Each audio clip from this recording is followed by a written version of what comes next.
Greetings, MFL, Year 34 members, coming to you live from the Make the Waffle Studios in Longmont, Colorado.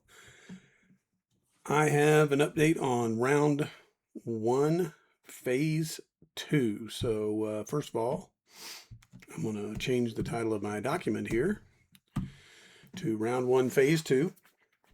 And let's just go through it very quickly. First of all, four players were signed. So, again, just for the sake of those who need the reminder or for new people out there, if a player's highest bid, is not matched by the current owner, then the highest bidder signs that player and that money is spent. So four players were signed. The Quakenados signed Jackson Dart from Big D for 70. Toledo signed Kirk Cousins from the Crashlets for 5. The Crashlets signed Travis Kelsey from the Tube Stakes for 30. And Gotham signed CeeDee Lamb from CDs, who may have to consider a new team name now, I don't know, for 130 points. That was an aggressive bid. So those four players are now off the market, cannot be bid on again. All other bids were matched. I put a little M out here next to their name just to kind of keep track in my own brain. That does mean we will now enter phase 3 of round 1. Phase 3 of round 1 is simply this. If you bid on a player the first time in phase 1, and that bid was either matched or you were outbid and that bid was matched, you do still get the chance to bid again. So, for example, there were two players on Judkins. That may be a bad example because Judkins, I think they tied, and I think Tootin, I think they tied with the highest bid. But both of those players get to bid again. Jackson Smith and Jigba, there were three players who bid on him. Two players were outbid, but they do still get the chance to bid on him again because the current owner matched the 115. So you are not required to bid a second time. So if it's already out of your price range, then you can just say no and not bid again. But you do need to tell me that you're not bidding again. Or if you decide you want to bid again, you must now beat this highest bid by at least 1 point. So 115 being the highest bid on JSN last phase. Now you would have to go at least 116 to bid again. And, again, keep in mind the franchise amount for wide receivers was this year 123, I think. We did have somebody already sign CeeDee Lamb for 130. And if anyone's keeping track, Jamar Chase is way above that now because he was franchised, and Bijan Robinson, I think, is above that now. So these are not totally outrageous bids, especially considering that the salary cap now is at 603.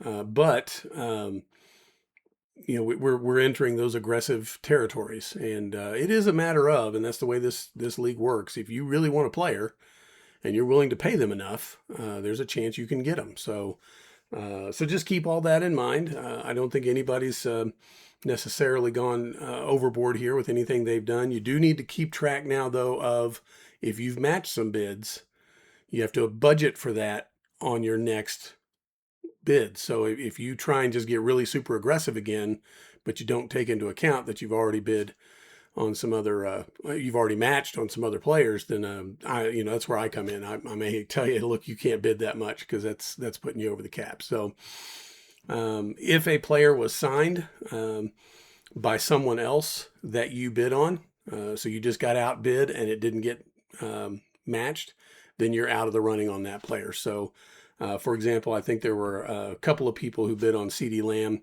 and the person who got outbid on him, since it wasn't matched, now cannot bid on CeeDee Lamb. So it's only the matched bids that create the scenario where you can bid again, even if you lost on the first phase.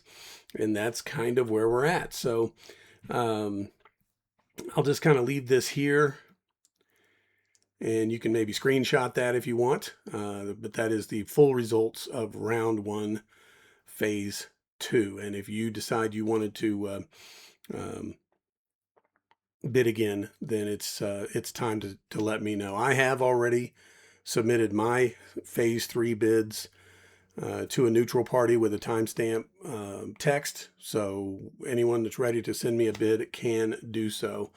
I would throw out real quick, there was an error. I knew there would be. There was a trade. So I had Olave down here as Big D having to match or not match, and they had Big D and the Law Dogs had traded Olave for Pickens. So actually, that was the Law Dogs who matched on Olave. And then I think when I sent my texts out, I had messed up on a Javonte Williams, but that's already been corrected between the people involved. So I think I did pretty well. I've heard some notes from a couple of people about some duplicate players. There's an old style spreadsheet that is kind of going around, and if you're not working well with Sleeper, I do have a spreadsheet, but I got to be honest, apparently I duplicated some players on it. My attention to detail seems to be slipping a little on that. And I can tell you that's mainly because we've been working on the app, which does not use the spreadsheet. It uses its own thing. So anyway, so if anyone sees any hiccups or errors, obviously you can let me know. And if you have questions, let me know also on that as well. I did have a conversation with at least one team owner who was talking about cutting players. You really don't have to cut players right now, even if you don't think you're going to keep them. Just keep them on your roster, and that way it's available for people to know, that player can be silent bid on. Any player that's not on a roster theoretically would only be available in the live auction. So we only have 22 spots, but maybe you had some people on IR. Maybe you had made a trade or something that put you over the number as far as Sleeper's concerned. Or for example, maybe some of these folks, these 4 people who just signed another player, maybe it'll say you're 1 player over or whatever. That really doesn't matter right now. So you don't have to worry about cutting anybody. If your OCD's kicking in and you just have to, then fine, go ahead and do it. And then in the long run, it all comes around, because any player that's not bid on in the silent auction will either be kept or bid on in the live auction. So, man, that seems like a lot of information. I do want to keep this short because I know people have lives and need to get back to their actual jobs and stuff like that. So if you have questions, you can DM me through the chat in Sleeper, or you can just direct message me, actually, I should say, by just clicking on my profile in Sleeper and hitting chat, and it'll just send the message to me without posting to everyone else. But if you just want to post something in chat too, that's fine. If you have my number, text me. If you have my email address, email me. But we are on to the next step. And if you're still not sure what to do, trust me, I'll probably be texting or messaging you, letting you know exactly what your next step is. All right. You guys stay safe out there, and I will check back in with you again when we move to phase 4.